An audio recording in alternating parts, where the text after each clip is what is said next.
Walmart has the trusted brands and products your kids need for school. Like HP Chromebooks? Yep. Reebok hoodies? Yep. Pokemon pencil cases? I think you know the answer, but just in case, yes. Go back in style with Walmart. This episode is brought to you by Tinder. Meet cutes happen every day on Tinder, just not like they do in the movies. Hey, nice motorcycle. Do you have room for a +1? I thought you'd never ask. No matter how your journey starts, if you take a chance on romance, you may join the millions of relationships that started thanks to Tinder, like the one you just heard. Explore all the possibilities for yourself. Tinder. It starts with a swipe. Download Tinder today.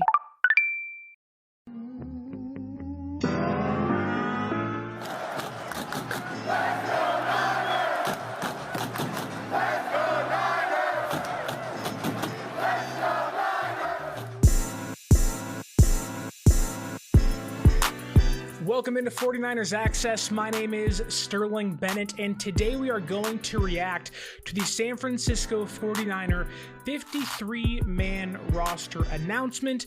Who did they keep? Who did they cut?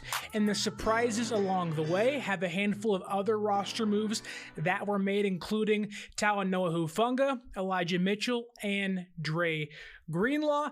But in this video, we are going to dive into every single position, quarterback, running back, all the way down the list, and talk about each cut, each player that was kept, and dive into your San Francisco 49ers 2024 roster.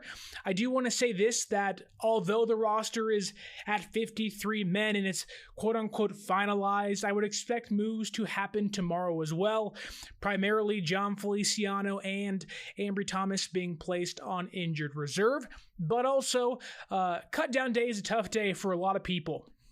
I know it's exciting for Niner fans and fans across the NFL because you're gearing up towards the NFL regular season. I know I'm ready for Niners Jets, Levi Stadium, Week 1 primetime football, Rodgers back in the Bay, and hopefully gearing up for another Super Bowl potential run.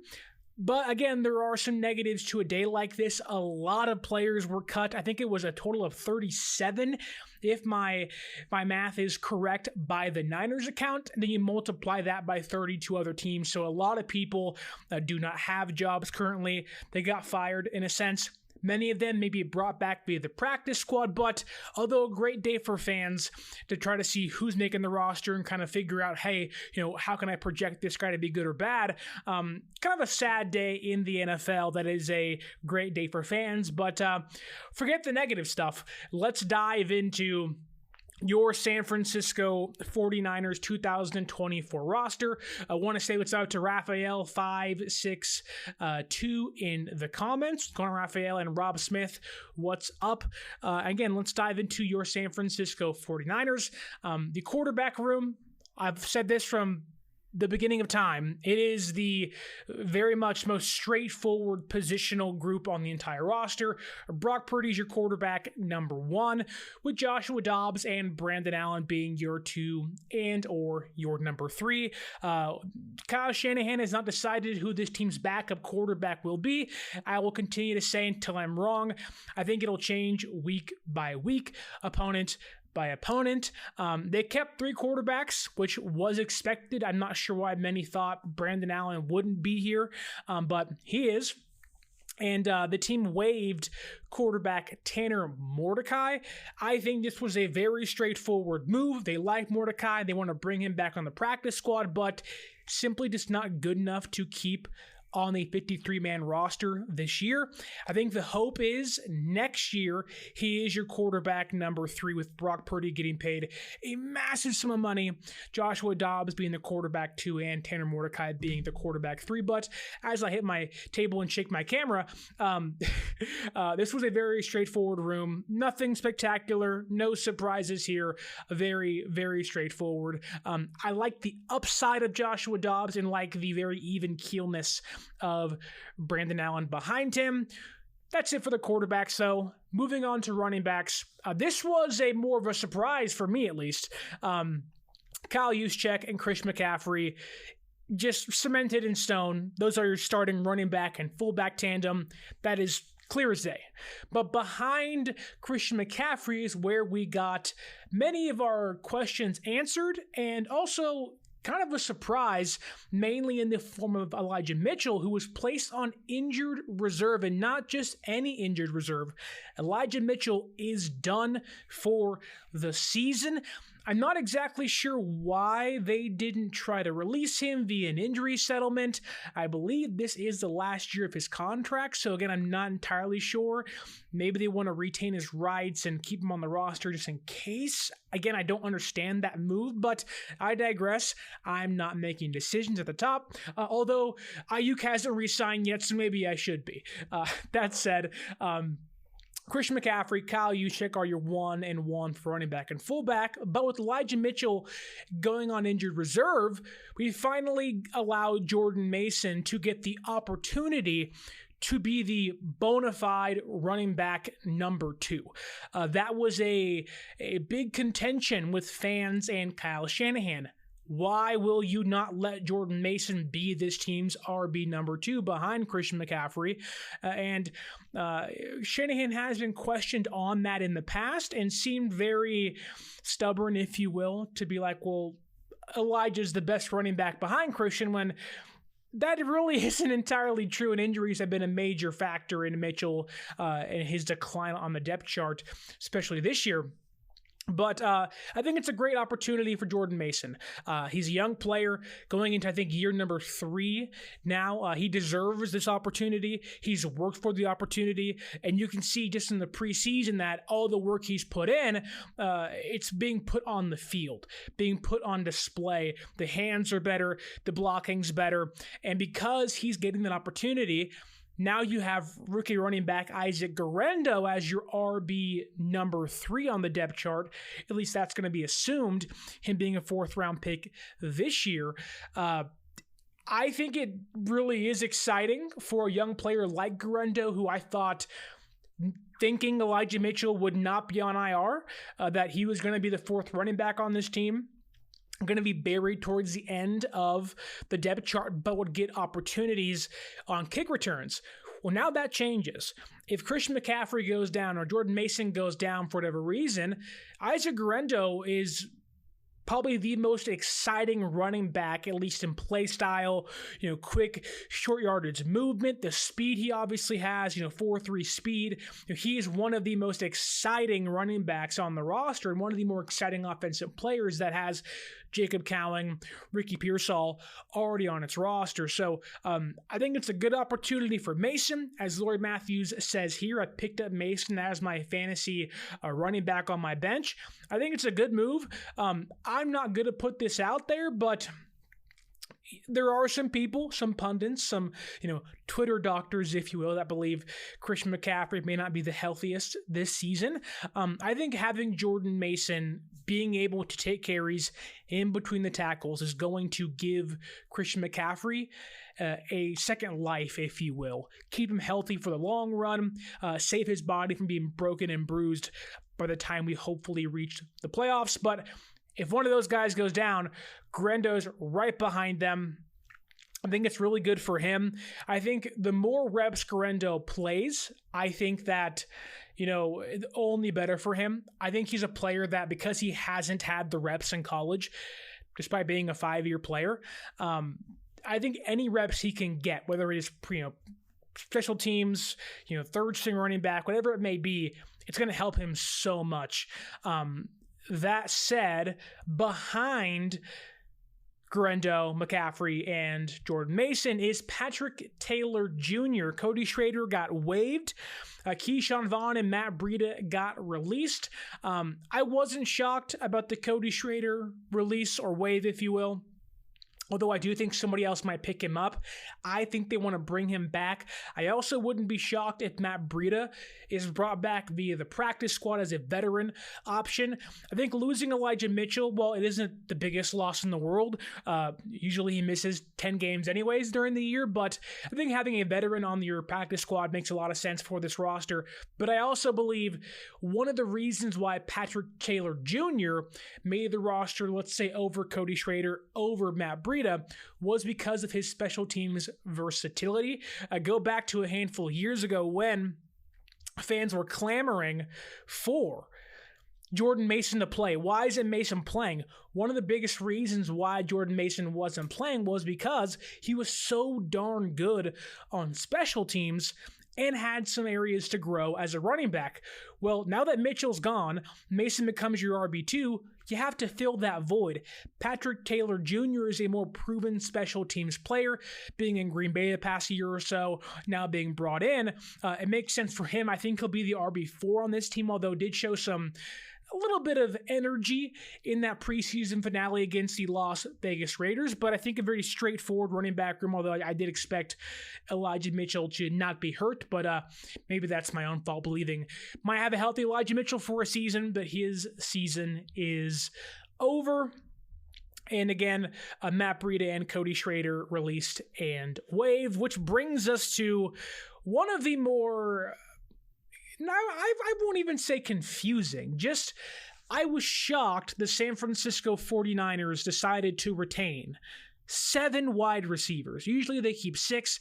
They kept 7. Now, many of you will point to Ronnie Bell being that 7th player. But if you watched or listened to the last episode of the podcast, you will know that I pointed out that Ronnie Bell replaced Brandon Ayuk in week 2 against the Rams when he got hurt last year and started for him against the Giants in week 3. I do think there is and has been an avenue that if Brandon Ayuk is not going to be here in some form or fashion, whether it be via trade, inactive, hasn't signed, or injured, whatever that might be, Ronnie Bell would have a good opportunity to supplant him or start in his spot, unless they want to go with Pearsall or Conley. But even then, Ricky Pearsall just got back from injury and is still wearing the blue jersey of a non-contact player. So I think Ronnie Bell is more here for insurance in case Pearsall and Ayuk cannot go. But other than that, a very straightforward receiver room. Deebo Samuel at the top, Brandon Ayuk number 2, Juwan Jennings number 3, Pearsall 4, probably Chris Conley number 5, Jacob Cowling number 6, and again, Ronnie Bell number 7. They waived players like Tay Martin. They waived a player like Danny Gray, which I thought really wasn't a surprise. I thought Danny Gray, who didn't even play in the last preseason game, only has 1 career catch on his Pro Football Reference page. So end of an era, if you will. Just wasn't able to find his footing figuratively and literally. But he also just really couldn't figure it out, whether it was the offense, catching the football consistently, utilizing his speed. I thought there was an opportunity for Gray to stay on the roster via injured reserve, season ending. But it felt like San Francisco was like, nope, rip the Band-Aid off. We're done. It's over. You're a bust. Which, it stinks. It really does stink. But kudos to players like Ronnie Bell, who was a late round pick, maybe 7th round pick last year, fighting and staying on the roster, beating Danny Gray out. Great stuff for Ronnie Bell. I think Ronnie Bell, and many of you in the comments are talking about Ronnie Bell's hands. Lori Matthews being one of them, saying Bell's ball handling gives me nightmares. Kyle Chipto says, I don't trust Bell to catch a cold. I get that. I really understand that. But ultimately, he's a punt returner. He can do kick returns. And again, he likes to block. Even if he doesn't have to catch the ball, he will get an opportunity to block and he'll take it. Kyle Shanahan at least wants that. That wasn't Danny Gray. That wasn't Tay Martin. That wasn't Trent Taylor. That wasn't John Trey Kirkland or Robbie Chosen Anderson, who were also released today. Ronnie Bell does at least something Kyle Shanahan likes, that is blocking, but also gives you some special teams maneuverability. And I think, when it's all said and done, once they get Brandon Ayuk re-signed, hopefully, the next couple of days, they'll put Feliciano on IR, Ambry Thomas on IR. They'll bring a couple players back or sign somebody else. But I wouldn't expect Ronnie Bell to be on the roster all year long, unless they're just truly scared he won't pass through waivers, which could be a possibility, and they don't want to lose him. They see upside in him.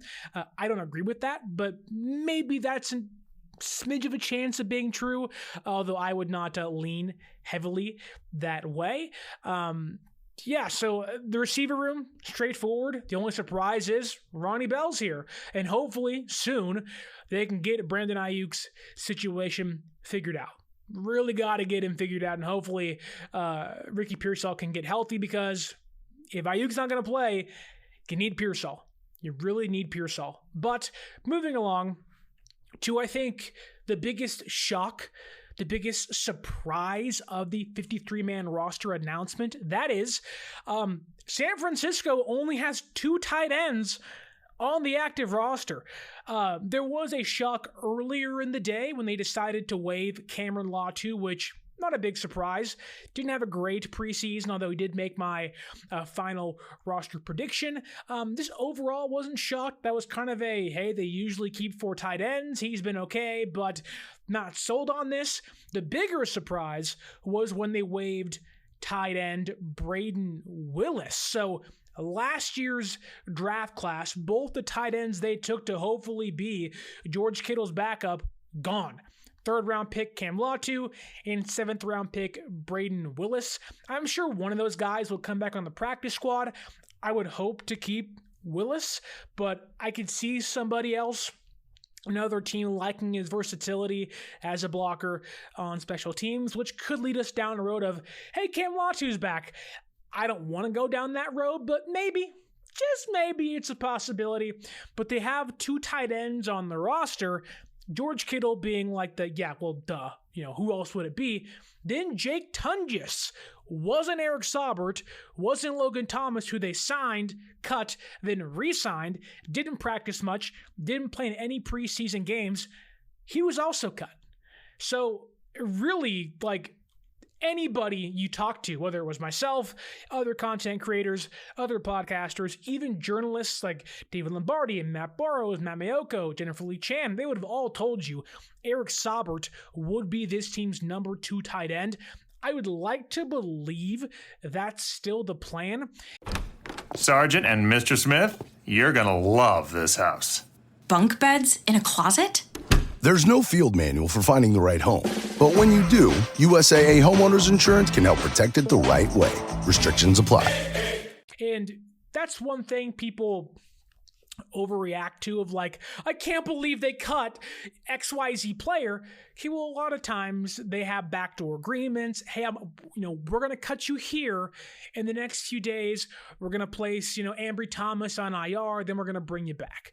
Some of that is simply just, semantics. Some of it's just, we have to do it this way to make it all work. And some of those guys will say, hey, stay in the hotel. We'll get you taken care of. Don't worry about it.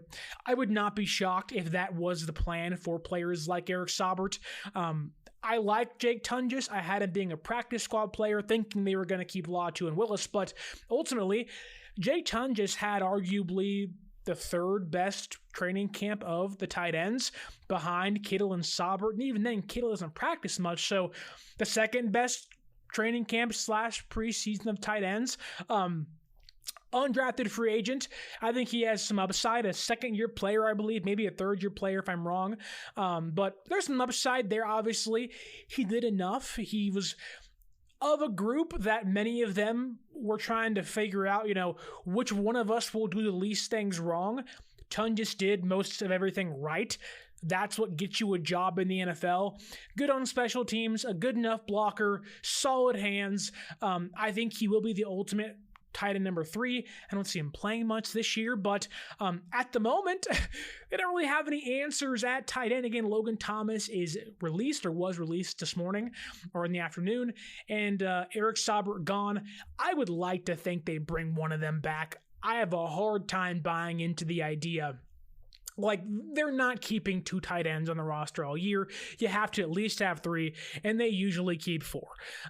But again, I would like to think Eric Saubert or Logan Thomas, if not both, are back in the next few days. But going back to who they waived today, Mason Pline's gone. That makes sense. He was a UDFA basketball convert to football. Bigger body guy, didn't show much.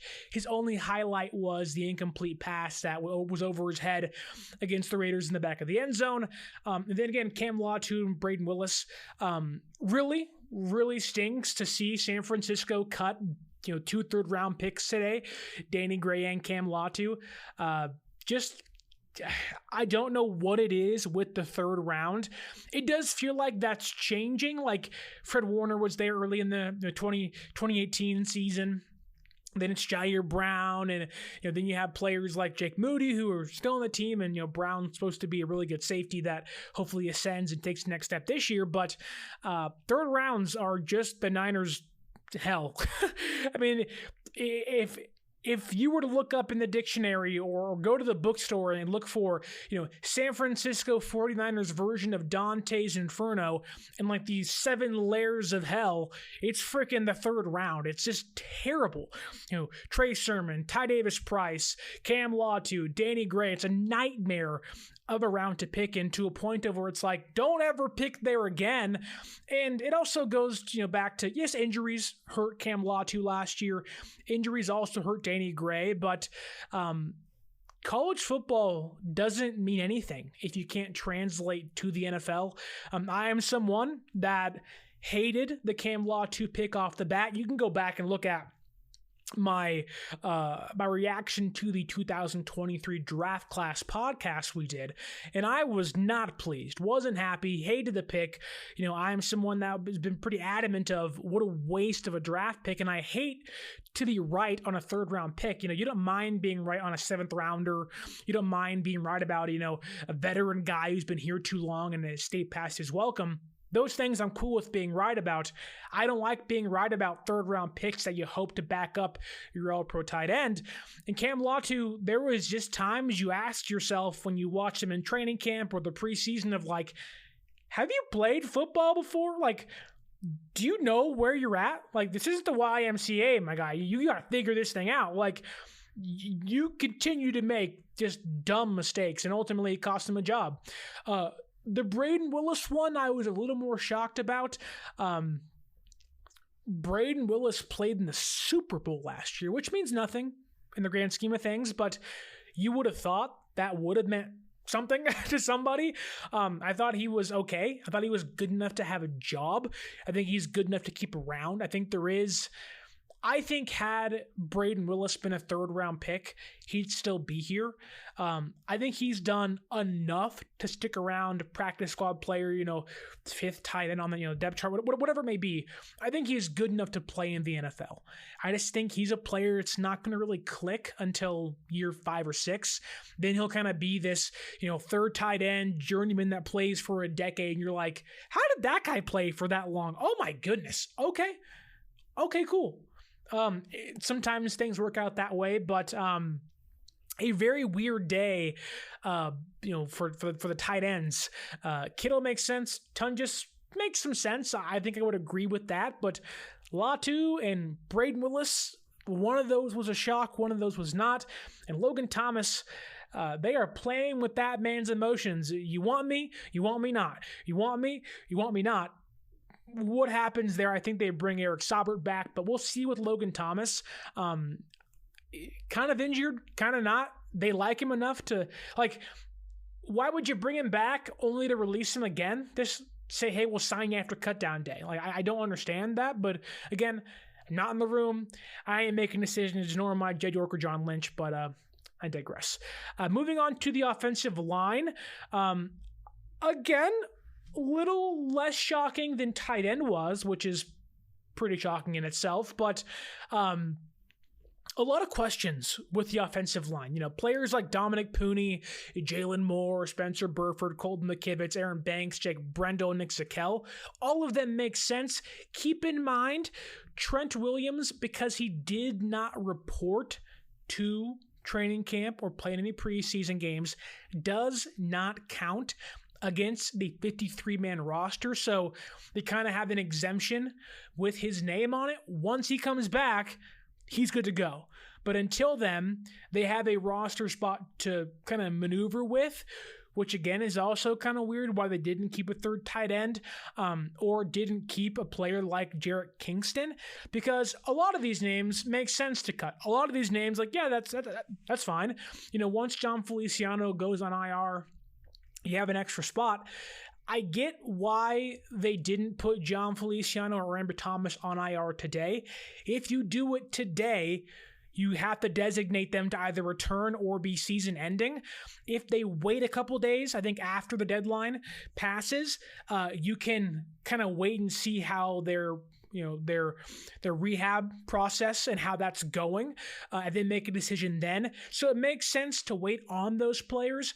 I think Feliciano will be eventually placed on IR, then brought back, but I don't know how you feel, but I did not love waiving Jarrett Kingston.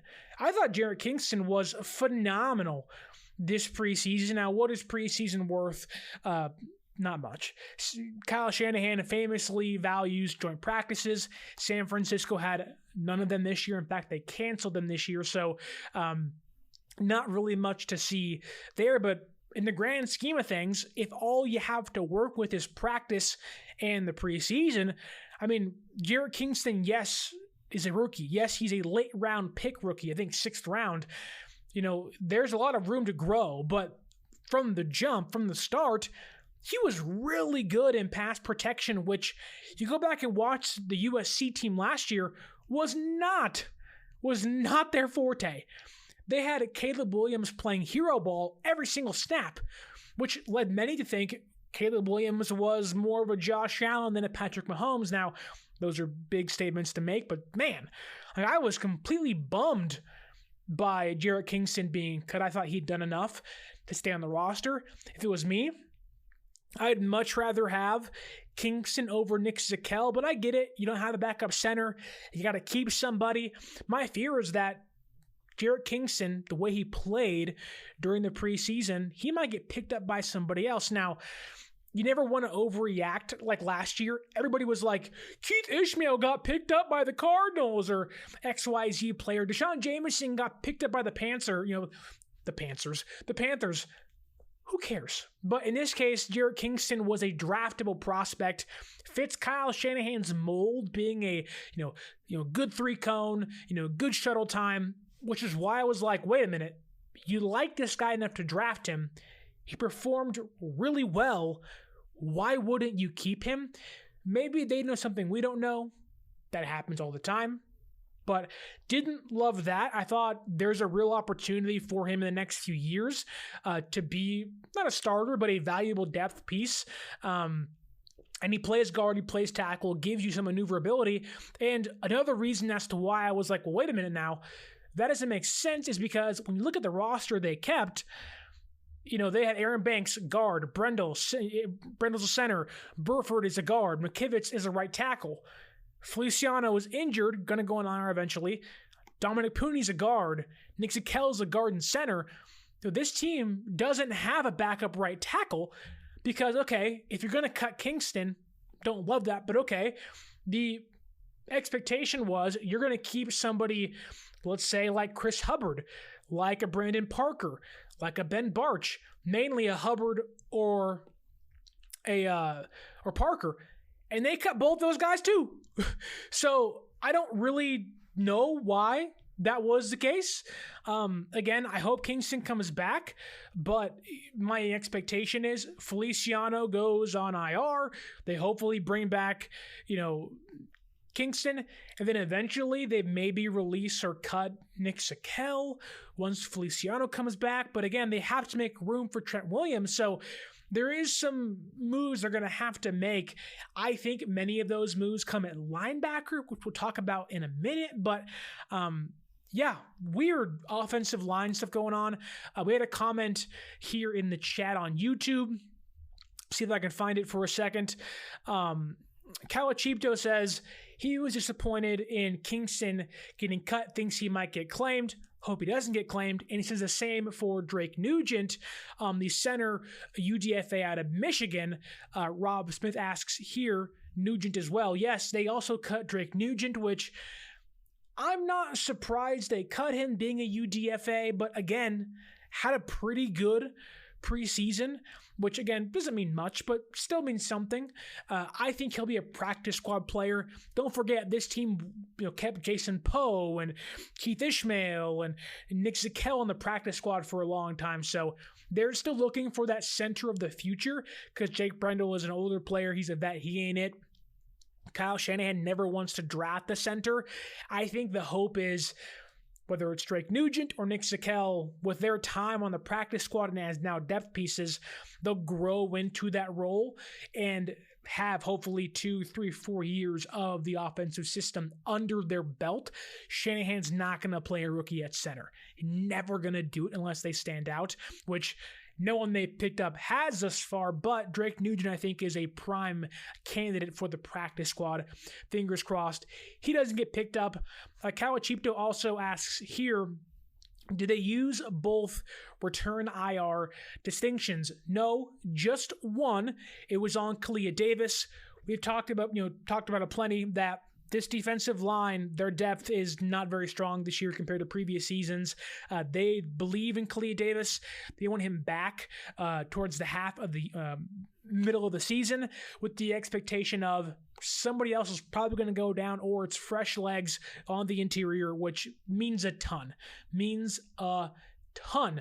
Down the stretch of the season. Other offensive linemen they cut was Lewis Kidd and Isaac. I think it's not Alarcon. I think it's Alarcon. I think that's the case. I hope I'm right there. Don't want to be wrong, so I apologize if I am. But and then Sebastian Gutierrez. So not a lot of surprises on the offensive line, but definitely Kingston and Nugent being kind of like, okay, what's the plan here? Especially when you have to make room for Trent Williams still. So this roster, although it is the 53-man roster, is not set in stone, despite today being the deadline for that to happen, which brings us to the opposite side of the trenches, the defensive line. Obviously, you have names like Nick Bosa, Javon Hargrave, Leonard Floyd, Malik Collins. Those guys are your starters. They were going to make the team. They're getting paid to make the team. They're getting paid to wreak havoc on opposing quarterbacks and opposing offenses. Then the depth on the defensive line, Jordan Elliott, Yetur Gross-Matos being 2 free agent signings this past year. They were going to make the team no matter what. Then some younger players like Robert Beal Jr. and I think it's Sam Okwonu. Surprised he made the team. Then, of course, Kevin Gibbons rounding things out. They did indeed keep 9 defensive linemen, which was about what I said they would do. But ultimately, it's not who I thought they were going to keep. I figured that they were going to go the veteran route, whether it was Alex Barrett or Jonathan Garvin. I think players that showed more upside than Sam Okwonu. But again, Chris Kocurek, if he likes a player, he wants to hold on to them. And let's be honest here, Sam Okwonu is not going to be a key rotational piece. He is he's the 5th edge rusher. I can see them trying to find somebody else to bring in and hopefully supplant him. But again, if Chris Kocurek likes your upside and doesn't want to lose you, I can see that being the case here. The odds a player like Garvin or Shaquille Brown or Alex Barrett or even Evan Anderson gets picked up are pretty low. So wasn't really shocked as to why San Francisco made the defensive line moves they did.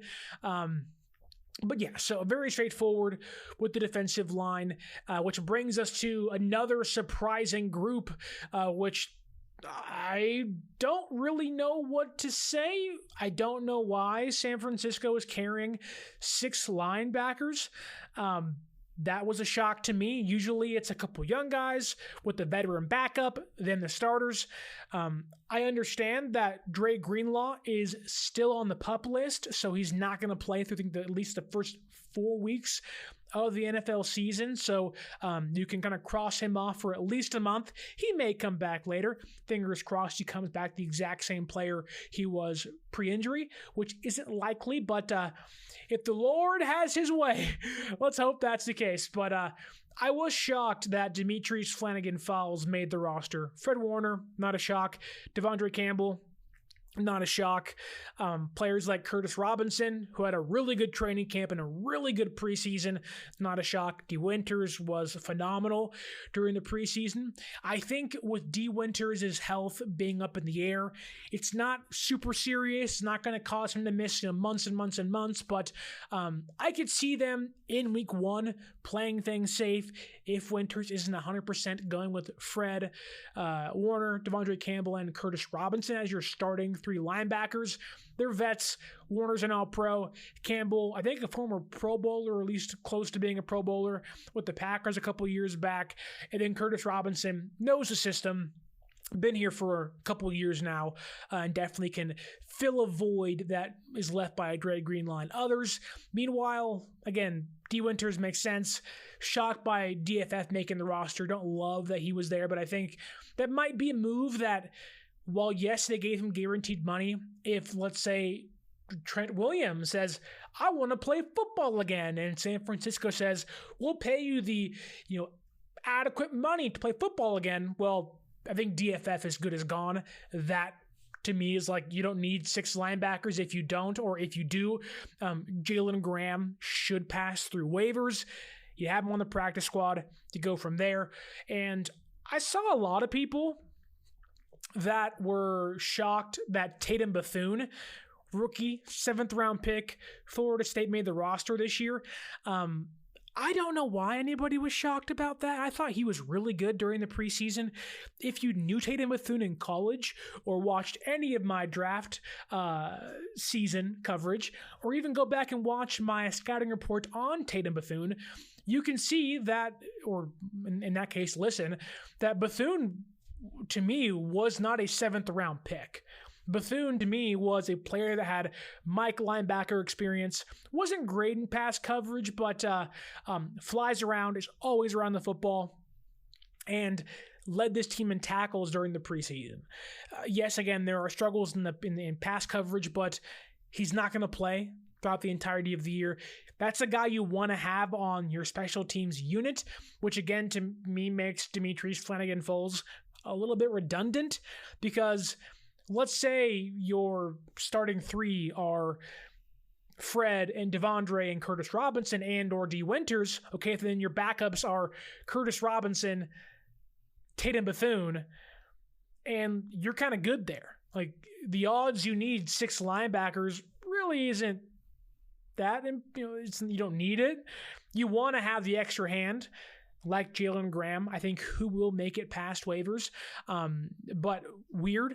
But ultimately, I think they're going to walk into the year with 5 linebackers, not 6.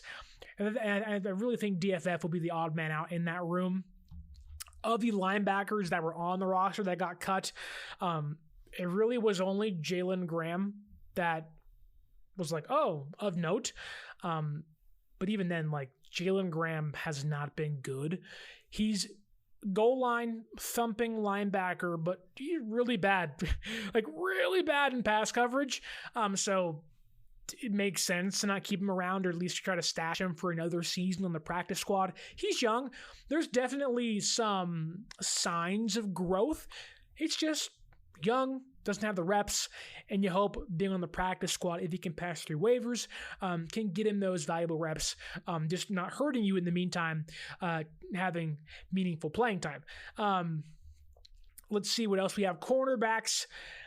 This was also another one where, if you point to Demetrius Flanagan-Fowles and what they did there, or keeping Ronnie Bell, albeit you can justify Ronnie Bell over Demetrius Flanagan-Fowles, but those 2 players are on the roster for other players they cut that, at least in my opinion, should have made the roster. And yes, once they put Ambry Thomas and John Feliciano on IR, they can, be brought back. But weird. I mean, Travarius Ward, he's a lock.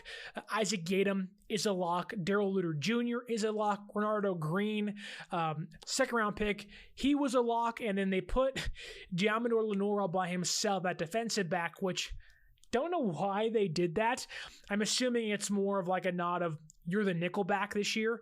But that is a very conscious decision by the Niners PR staff and the coaching staff in itself. So They're carrying 6 cornerbacks, Mooney Ward, Ambry Thomas, who will go on IR in the next couple days or so, Isaac Yadam, Darrell Luter Jr., Renardo Green, and Diamador Lenore. Once Ambry Thomas goes on IR, I think there is one player that deserves to get brought back. That is Rock Yassin. I think, I talked about being right about Cam Latu. Throughout the preseason, I was wrong about Rock Yassin. I think when you hear a veteran piece, journeyman, hasn't stuck anywhere, has really struggled throughout his NFL career, despite being a second-round pick, my mind, sometimes just turns off. Like, no, that guy's over with. He's done. But as you watch and learn and grow, I'm sure many of you out there being older than I am, I'm 27 years old going on 28, you've watched former 4th-round picks be terrible, then be great. 1st-round picks be bust, then be good elsewhere. Rock Yassin, although I don't think is going to be great anywhere, had a really good preseason with the San Francisco 49ers. I think is good enough to be brought back over players like Chase Lucas, who I think is a practice squad candidate, and even Samuel Womack, who was waived today. Like, Rock Yassin outplayed Samuel Womack. Rock Yassin outplayed Darrell Luter Jr., albeit Luter is younger and has more potential and promise.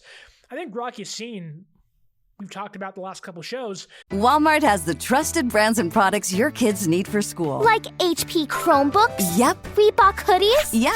Pokemon pencil cases? I think you know the answer, but just in case, yes. Go back in style with Walmart. He has the potential to, if he is indeed brought back, round out the best cornerback, defensive back room under Kyle Shanahan and Nick Sorensen ever. Like, this team has been looking and looking for depth at the cornerback position. Jason Verrett, Ambry Thomas, Dante Johnson for about a decade and a half felt like they haven't had it. This year, if they bring back Rock Yassin, they can have it. And if you want to go back to 2021 when they were playing Dre Kirkpatrick and they were playing, Josh Norman, and you're like, okay, don't love these guys as my 2 or my 1 or my 3, but if they're my 5 or 6, I'm totally cool with that. And Josh Norman obviously played better than others in that group, but, I think if Rock Yassin's your 5 or your 6, you're feeling pretty good, double thumbs up, like we got a group here that is dogs. Mooney Ward's obviously a near all-pro player. I think Lenore is going to ascend and be phenomenal this year. I'm happy people are finally buying into his hype. You can go back and watch training camp coverage last year, training camp coverage this year for myself. We've been all over the Lenore hype train the entire time. He has looked phenomenal. I think he's going to make San Francisco re-sign him over Mooney Ward eventually. If you want a next off-season prediction, there's a reason Renardo Green is here, albeit everyone loves Mooney Ward. But this room has dogs. You have young players, veteran players, players in their prime growing and still getting better and ascending up the NFL ladder and leaderboard of cornerbacks. So this is a strong room. And I think once they can put Ambry Thomas on IR, you bring back Rock Yassin, Chase Lucas goes to the practice squad, strengthens your special teams unit, strengthens your ability to play on the outside. San Francisco has the middle of the field locked up. Fred Warner, hopefully once Dre Greenlaw comes back, Talanoa Hufanga, Jair Brown, like most teams cannot pass the ball over the middle over San Francisco. And there has been a black hole or an inconsistent black hole on the right side of the cornerback room, if you will, in Ambry Thomas. If they can get rid of that black hole and be able to play the outside stronger and stronger and stronger with the player like Yadam, Renardo Green, and if one of those guys goes down, you have Rock Yassin, Darrell Luter Jr., but you're in a really good spot to limit vertical offenses. That's what San Francisco needs to do. Despite San Francisco having these dogs, despite San Francisco having, it's funny, I was watching They Live with Rowdy Roddy Piper, the John Carpenter flick, where he has his sunglasses and there's aliens around him. He didn't know it before. When he walks in with the shotgun and is like, I'm here to do 2 things, chew gum and kick some ass. That's what San Francisco's defense wants to do. Unfortunately, there's been one player that is like, I think I want to kick some ass. I think I want to chew some gum. That's been Ambry Thomas. I like Ambry. He's cool. He's a great guy.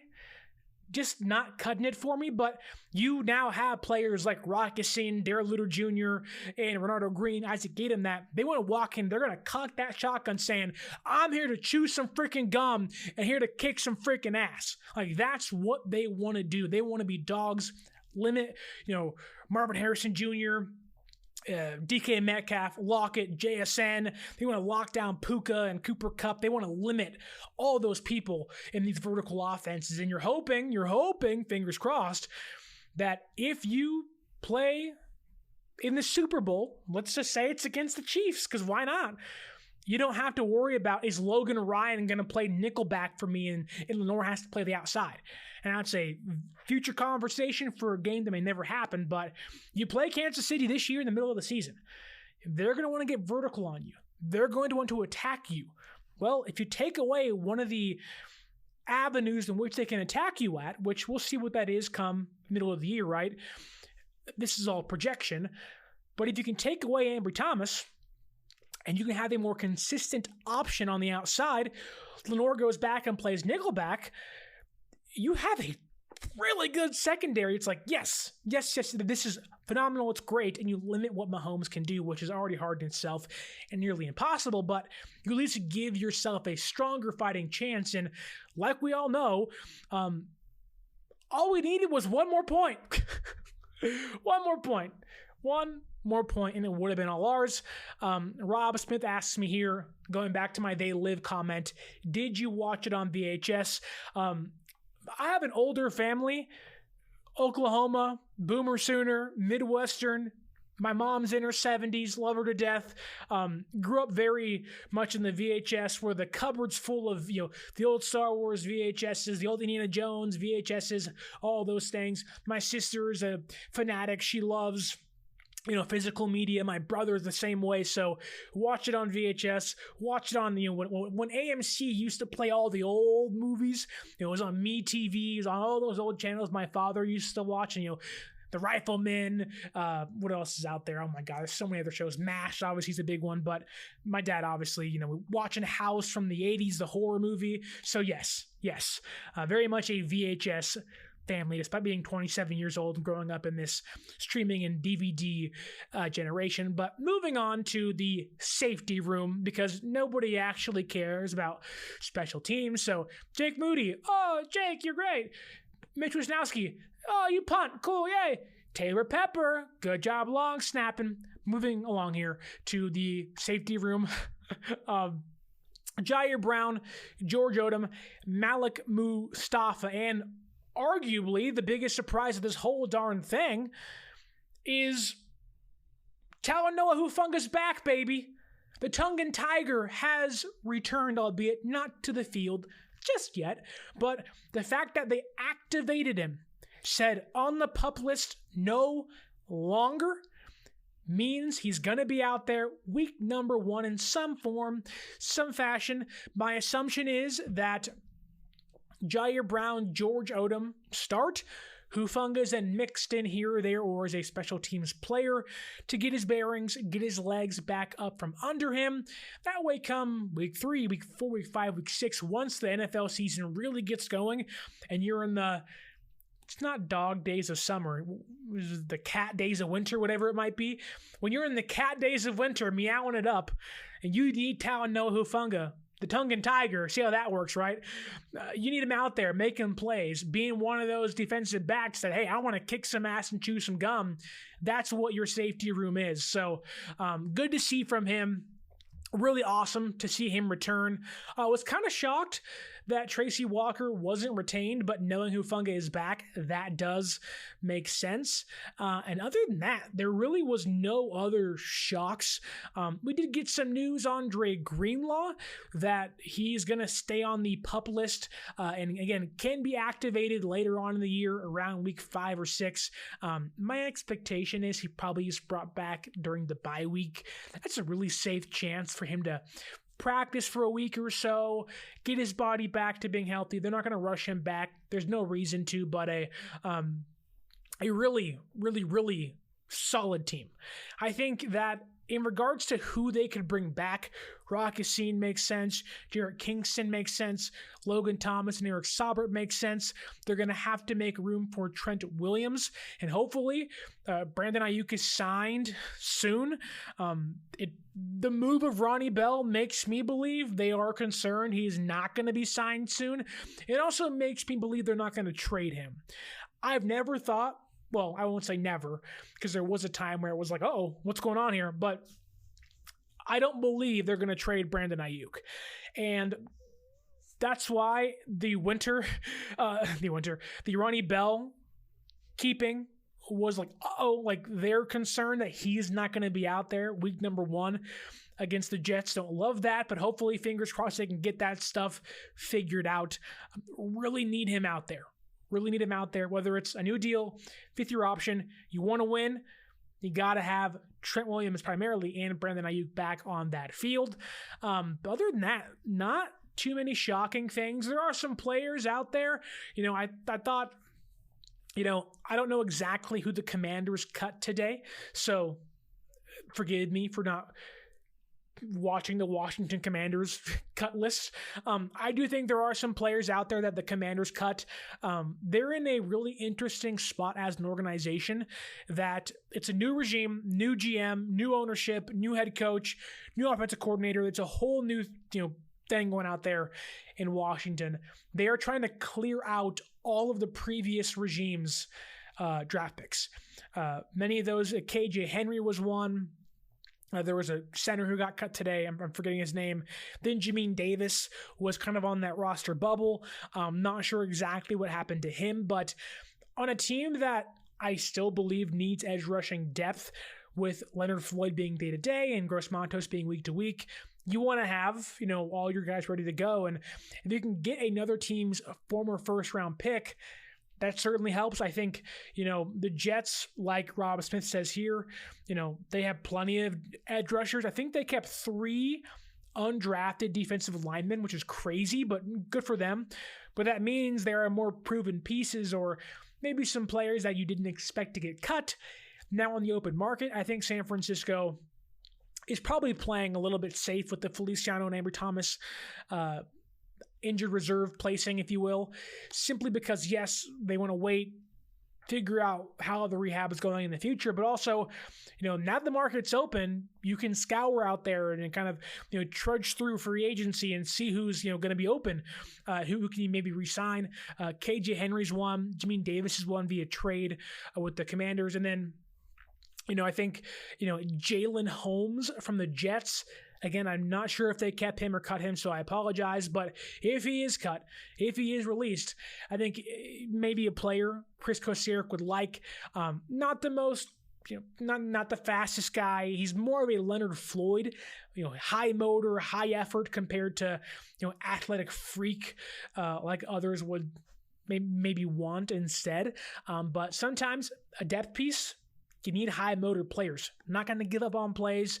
Those are guys that make plays for you when other players go down. So definitely some options out there. I think tight end, there was like 95 tight ends cut today. Was really surprised. A lot of veteran tight ends out there. So definitely, like, I could name 30 of them and say, this guy makes sense.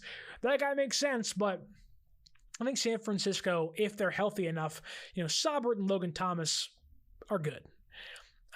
Maybe you look at a couple more guys, but no one really comes to mind of like, yeah, I gotta have that guy. It's more of like, how can you round out the roster compared to how can you find a starter?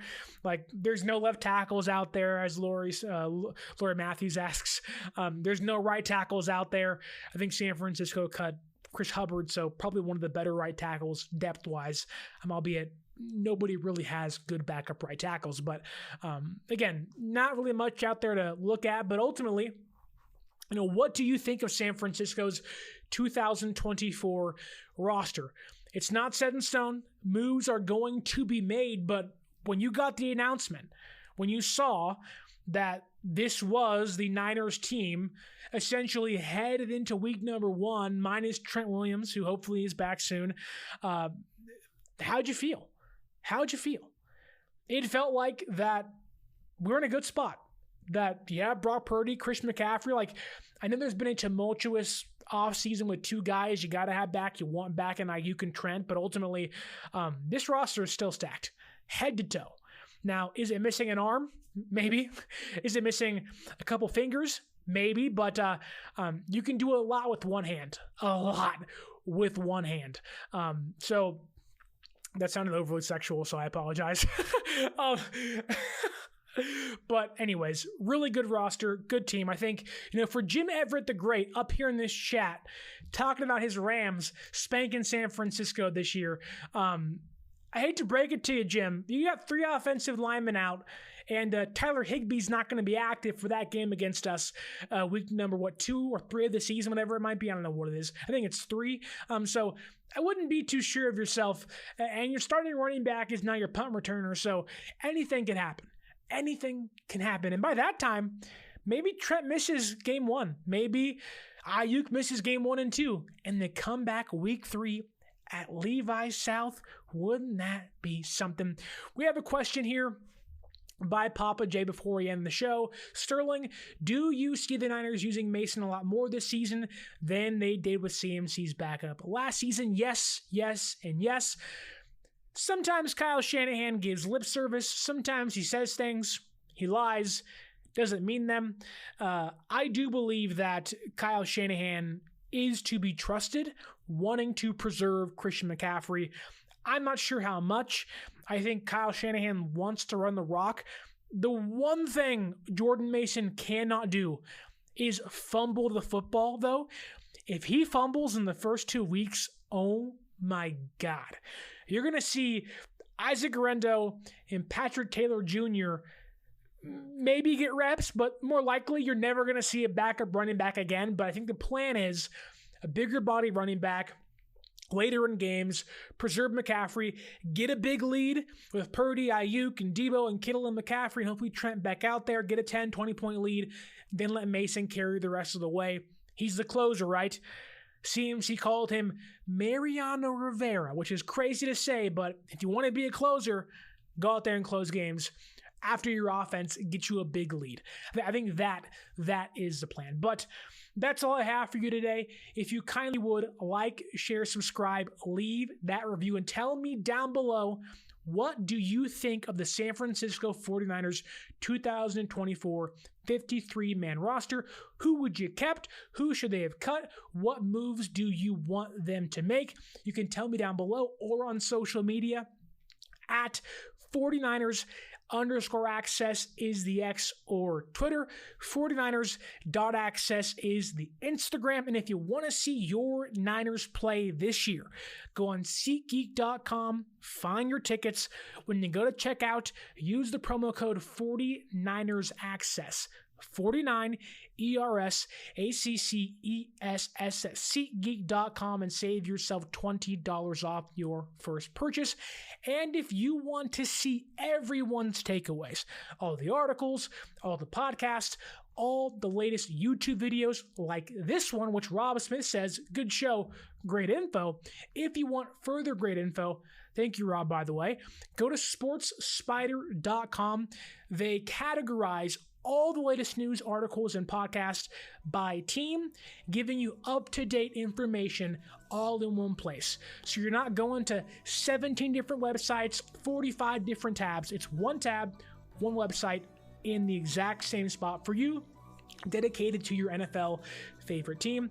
In my case, it's the 49ers. Go to sportspider.com, find the 49ers, and get all the latest news about your favorite team. And if you would, we got a new sponsor of the show. If you love fantasy football, if you love Underdog Fantasy, don't go there. Forget Underdog. No one wants to play Underdog. Pfft. My brother used to watch that cartoon. It's a bird. It's a plane. It's Underdog. No, it is Locker. Go to Locker. Get the Locker app right now. Join my fantasy league called 49ers Access. Join the league and you can put little bets, if you will, or you can play for free and try to win the grand jackpot of over right now $450. But the more people we get in that fantasy football league, the higher that jackpot goes. It's all 32 teams every single game day. We're making decisions, making choices, and it's all season long. So join the league, click that link down below in the description, and let's have some fun this NFL season. My name is Sterling Bennett, saying thank you for watching, listening to everybody in the comments. Until next time, stay faithful.